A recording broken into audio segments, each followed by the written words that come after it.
j'ai dû le dire 1 milliard de fois sur cette chaîne. Ça me fait très étrange de le dire à nouveau, surtout en chuchotant. Dans ma vie, depuis que j'ai entre guillemets arrêté la SMR, je ne chuchotais plus, mais vraiment plus du tout. C'est pas quelque chose que je fais au quotidien. Donc ça me fait très bizarre d'être là et de chuchoter devant ma caméra qui plus est. J'essaye de pas regarder mon retour caméra, mais c'est très dur. C'est vraiment très dur. J'ai essayé de faire une petite ambiance cosy. C'est pas un truc de ouf, mais vu que j'ai plus de matériel, c'est assez compliqué de faire quelque chose de très quali. Donc j'ai mis une petite bougie quand même parce que vous savez à quel point j'aime les bougies. J'ai sorti mon petit oreiller citrouille parce que je kiffe toujours autant les citrouilles. Et voilà, je me suis assise par terre, j'ai calé ma caméra avec un livre, un truc, tout ce que j'ai trouvé qui m'a permis de caler ma caméra comme au début de ma chaîne. Et puis voilà, j'ai pris mon petit micro, ma petite caméra et puis j'ai lancé la vidéo sans trop savoir ce que j'avais envie de dire, sans trop savoir où j'allais non plus. Je sais pas pourquoi j'ai ressenti l'envie et le besoin de faire une vidéo, donc je me suis dit on va pas s'en priver quoi. Donc voilà, je suis là devant vous, je suis toujours vivante. Je vais bien, je voulais vous donner quelques petites nouvelles. J'espère que vous, en tout cas, vous allez bien, que depuis le temps qu'on ne s'est pas parlé, que j'ai pas été ici. J'ai du mal à maîtriser mon micro, le droit, le gauche, le devant, derrière. J'ai un peu perdu tout ça. Mais oui, j'espère que vous ça va, que vous avez avancé dans vos vies, dans vos projets personnels, que vous avez pu vous épanouir dans ce qui vous tenait à cœur, que ce soit personnel ou professionnel. J'espère que vous êtes heureux depuis le temps. Et ça me fait plaisir d'être là avec vous en tout cas. Moi ça va dans ma vie de manière générale. Ça fait un petit moment que j'ai pas donné des nouvelles. Quand je vous ai donné des nouvelles, j'avais eu les résultats du concours il me semble. Donc je vous avais dit que j'avais été assez bien classée, que j'avais mon premier vœu, etc. Donc pour la faire courte, l'année dernière j'ai enseigné dans une classe de moyenne section à mi-temps. J'étais à moitié du temps en classe et à moitié du temps en formation parce que c'était une reconversion professionnelle et l'éducation nationale estimait que je devais être formée. C'est tout à fait normal. Donc j'ai été formée pour ça. Et j'ai vraiment passé une super année. Je tournais avec une binôme, enfin une fille qui était dans le même cas que moi. Et elle aussi, en fait, elle était en reconversion professionnelle. Et quand moi j'étais en classe avec les enfants, elle allait en formation. Et quand moi j'allais en formation, elle allait en classe.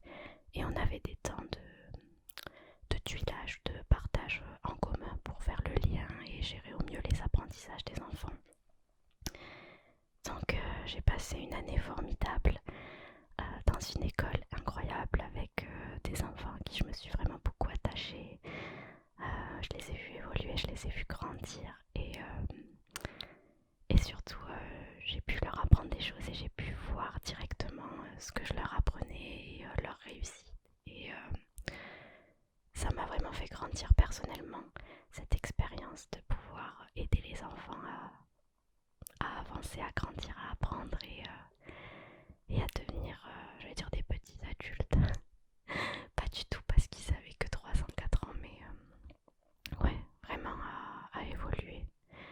Et j'ai vraiment passé une super année auprès d'eux.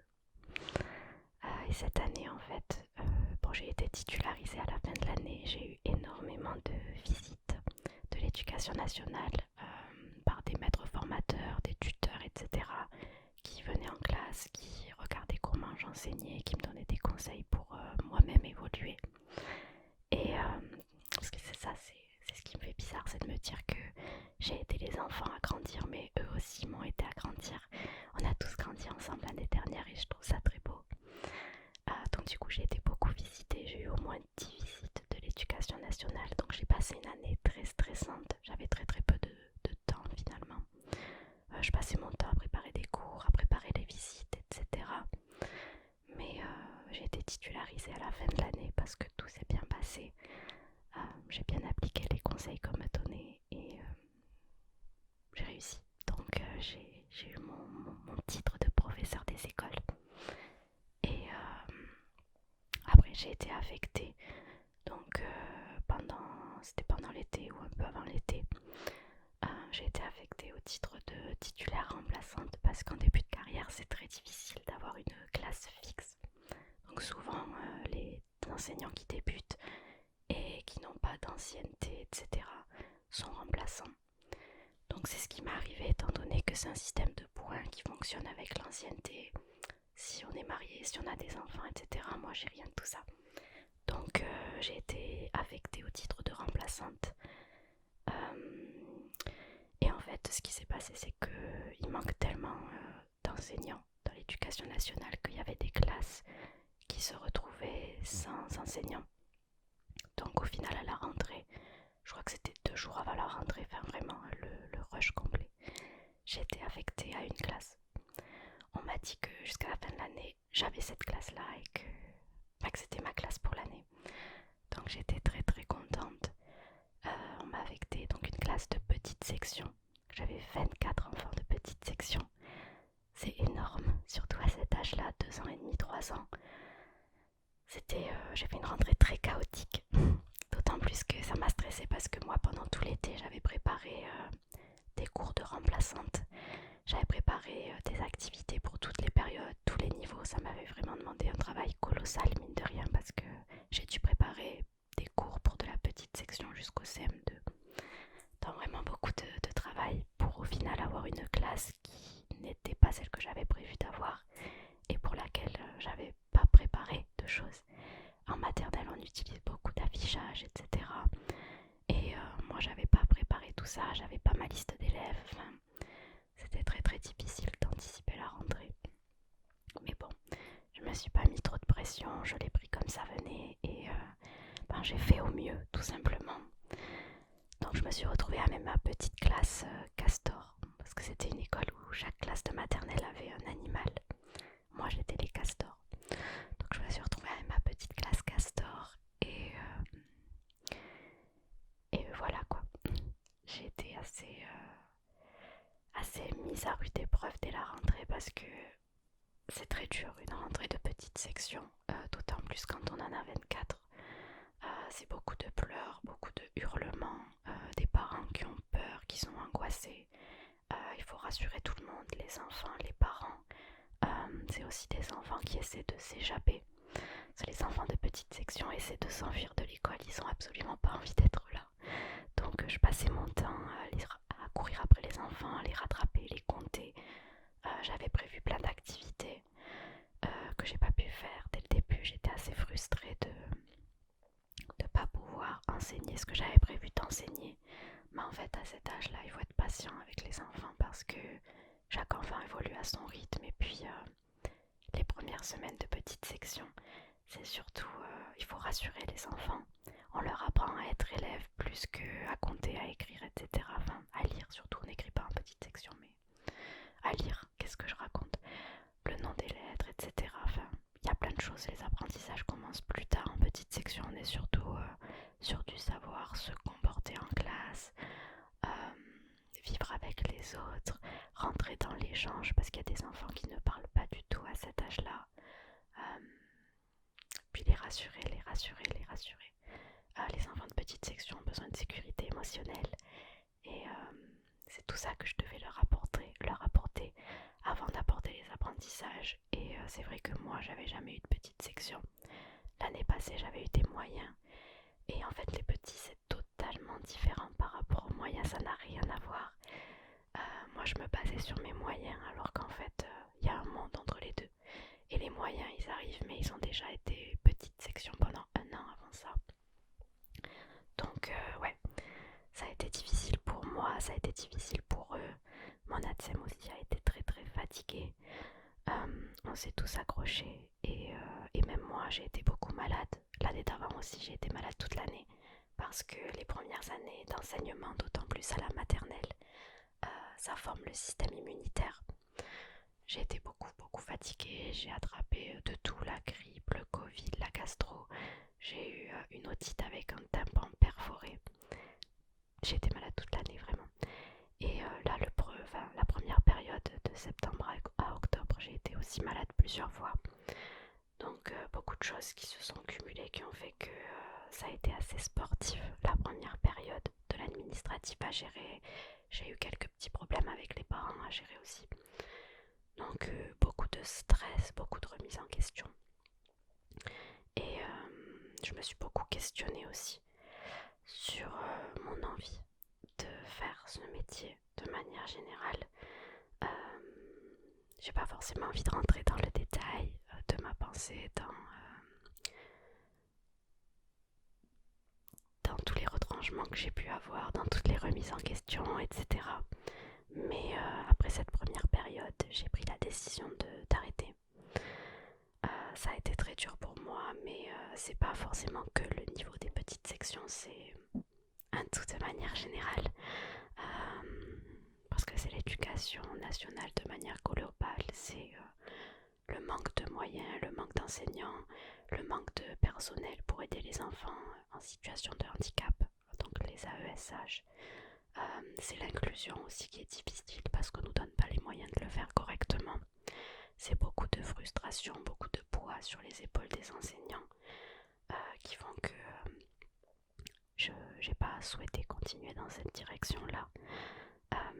Ce qui m'a aussi beaucoup poussée à quitter le métier, c'est le bruit.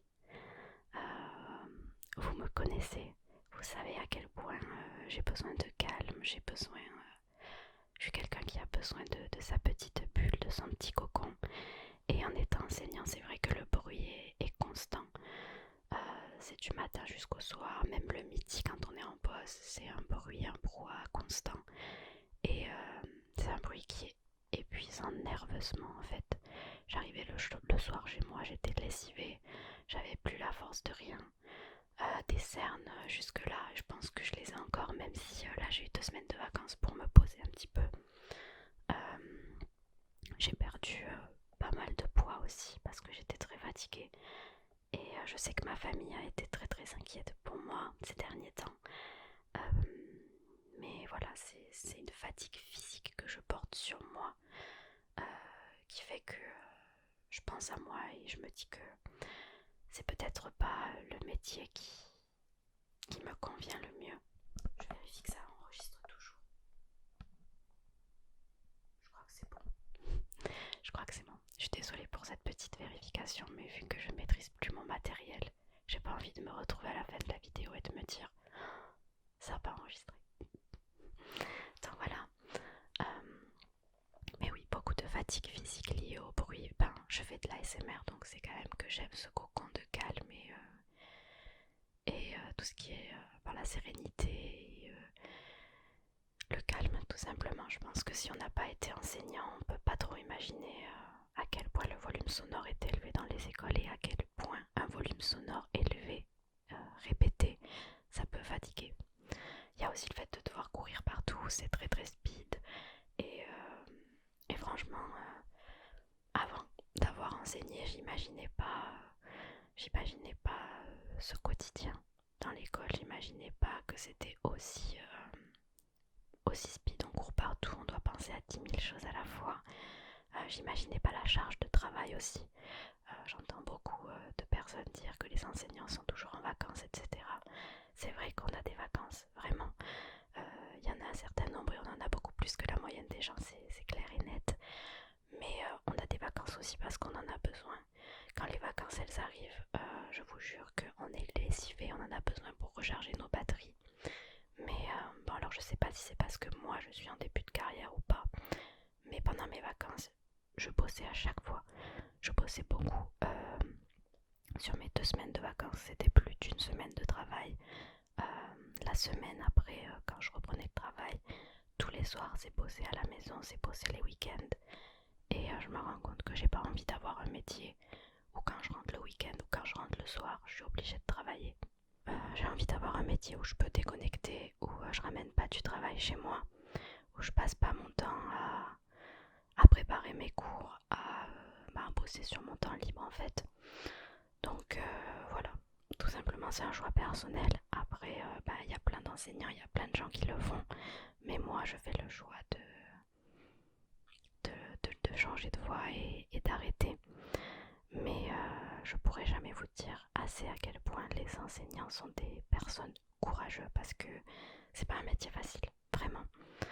Euh, Malgré les vacances, etc., etc., c'est vraiment pas un métier facile, c'est très éprouvant, autant physiquement bah, que psychologiquement. C'est un métier qu'il faut arriver à faire et à assumer avec le sourire, parce que quand on a les enfants en face de soi, il faut pouvoir garder le sourire, il faut pouvoir tous les matins se dire ok, j'y vais, je fais le show, je suis là pour eux.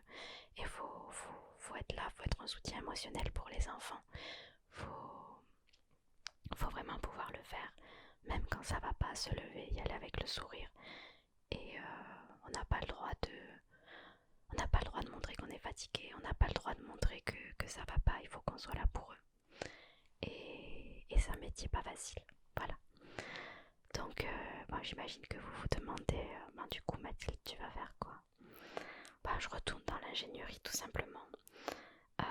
J'ai pris conscience que c'était un métier au niveau de la qualité de vie, au travail, au niveau des missions qu'on me proposait, c'était un métier plus calme qui me correspondait davantage. Donc je vais essayer de prendre le temps de trouver une mission qui me correspond vraiment bien, dans laquelle je pourrais m'épanouir.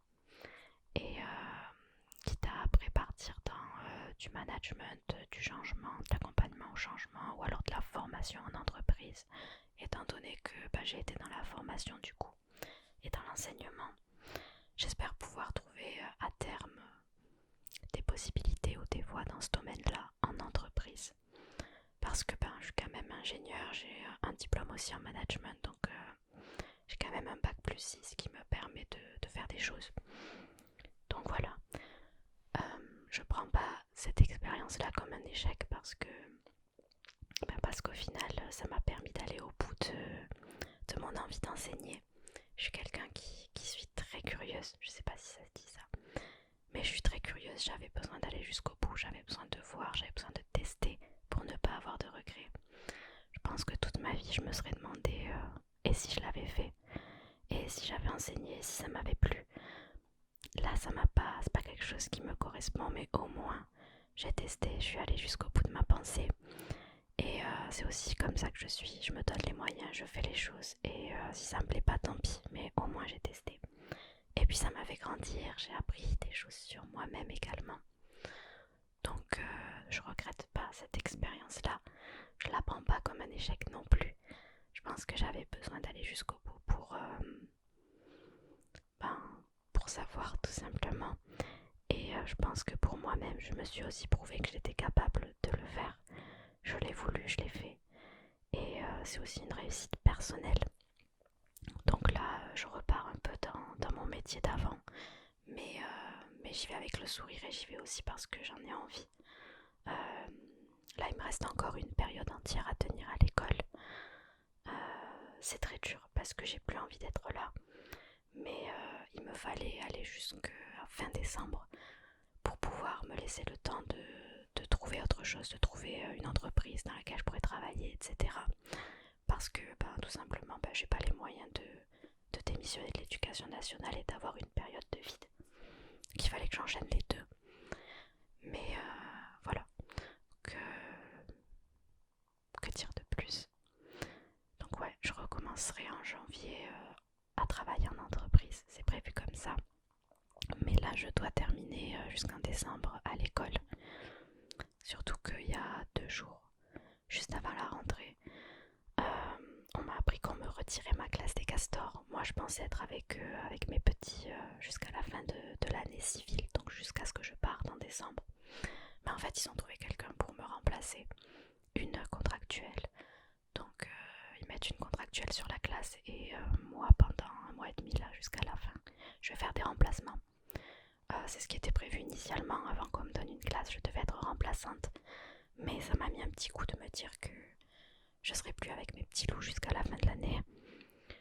Surtout parce que je m'étais préparée dans ma tête à ce que ça se passe comme ça et j'ai beaucoup de mal à ce que les choses se passent pas comme je les avais prévues. Donc j'étais assez contrariée de cette nouvelle-là. Mais bon, c'est comme ça, la nouvelle contractuelle est très bien. On s'est vu quelques fois pour que je puisse lui parler un peu de la classe, etc. J'ai pas encore commencé à faire mes remplacements au moment où je vous parle, mais parce qu'on est mardi et que je devrais commencer les remplacements jeudi. J'appréhende un peu, mais je me dis que jusqu'à la fin, au moins, ça m'enlève des responsabilités vis-à-vis des parents, etc. Et je vais être un peu à droite à gauche, mais c'est que pendant 1 mois et demi. Donc voilà. Voilà où j'en suis dans mon parcours professionnel. Mais bon, vous avez l'habitude que mon parcours professionnel soit chaotique. Au-delà de ça, je suis très heureuse. Enfin, même ma vie professionnelle ne me rend pas malheureuse, ça me fatigue beaucoup. Mais ça me rend pas malheureuse du tout. Je suis très heureuse de manière générale dans ma vie. Je suis vraiment très bien entourée. J'ai rencontré plein de gens cette année, des gens formidables. J'ai un groupe d'amis qui est incroyable, avec qui je passe de super moments. Des copines en or. J'ai aussi rencontré mon chéri, donc je suis aussi très très heureuse de l'avoir dans ma vie. Voilà, je suis vraiment super heureuse, j'ai toujours ma famille qui me soutient. Je suis toujours sur Toulouse actuellement, mais à terme, j'aimerais pouvoir retourner vivre à Carcassonne parce que finalement c'est là-bas que j'ai toute ma vie. Tous mes amis sont sur Carcassonne, mon amoureux est sur Carcassonne aussi, ma famille aussi. Et en fait, je suis toute seule à Toulouse, donc c'est un peu pesant la semaine de me retrouver toute seule. J'attends avec impatience les week-ends, les vacances, etc. pour pouvoir être avec mes proches tout le temps en fait. Donc à terme, j'ai pour projet de retourner vivre à Carcassonne. Voilà, je sais pas si ça sera possible. J'espère vraiment, que j'y arriverai. Sur du plus ou moins long terme, on verra comment ça se passe, mais j'aimerais beaucoup.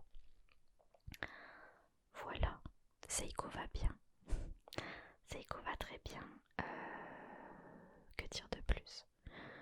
Lui, il se régale dans le nouvel appartement parce que j'ai déménagé. Du coup, j'habite à Toulouse, mais je me suis pris un appartement.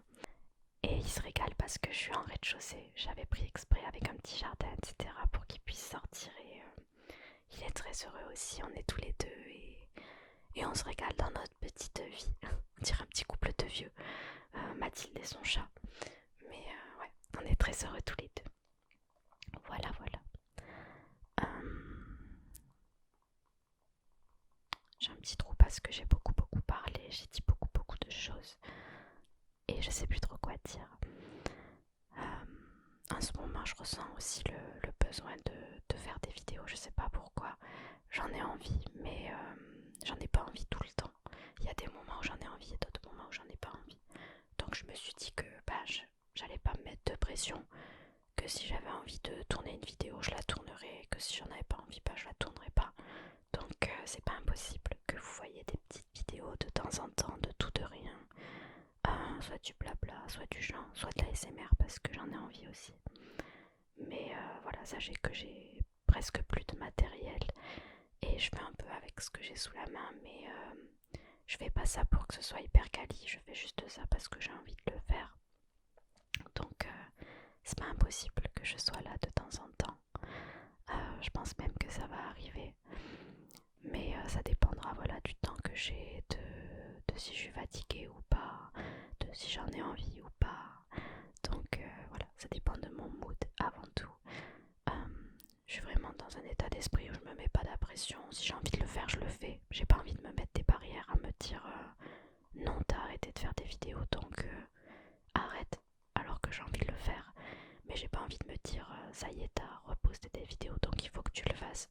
J'ai jamais fait ça parce que je m'y sentais obligée. Donc voilà, j'ai pas envie de le faire dans cette optique-là. Mais si j'ai envie de poster, je m'en priverai pas. Donc voilà, peut-être autant il y aura d'autres vidéos qui sortiront bientôt. Et ça m'étonnerait pas que ce soit le cas parce que je suis dans un moment de ma vie où j'ai envie de faire des vidéos. Pas forcément de la SMR, mais j'ai envie de faire des choses parce que j'ai toujours été créative et j'ai ce besoin de créer du contenu qui est en moi depuis des années et ça fait un moment que je ne l'ai pas fait, ça commence à me manquer. Voilà, je touche tout là, je sais pas ce que je fais depuis tout à l'heure. Quoi qu'il arrive, ça m'a fait super plaisir de me poser face à ma caméra, face à vous et d'enregistrer une petite vidéo. J'espère que ça vous a aussi fait plaisir de passer un petit moment blabla, un peu cosy à parler. Enfin, j'ai beaucoup parlé. J'espère que j'ai pas parlé trop vite. Je pense que si, parce que j'ai plus l'habitude de parler doucement. Je débite et voilà. Mais ça m'a fait trop du bien, c'est ouf. C'est ouf. J'ai pas ce sentiment d'être là, de chuchoter et tout. Même. J'ai trop kiffé. En plus, on est en plein après-midi, mais c'est super calme. J'ai vraiment un appartement très calme. J'aurais kiffé avoir cet appart au moment où je tournais vraiment des vidéos tout le temps. Parce que c'est vraiment super calme. Bref. Je vous fais des bisous. J'espère vous dire à bientôt. Je pense que je reviendrai, je sais pas exactement quand. Je sais pas pour quel type de vidéo, mais je pense que ça arrivera. Je vous fais des gros bisous. Et puis je vous dis à bientôt. Et n'hésitez pas à me donner de vos nouvelles dans les commentaires, à me raconter un petit peu vos vies. Je sais pas si je pourrais répondre à tout le monde parce que j'ai beaucoup moins de temps qu'avant avec ce nouveau métier. Enfin, ce nouveau métier qui bientôt ne sera plus. Mais je vous lirai, ça c'est sûr. Et j'ai trop envie d'avoir de vos nouvelles. Donc voilà, je vous dis à bientôt. Et prenez soin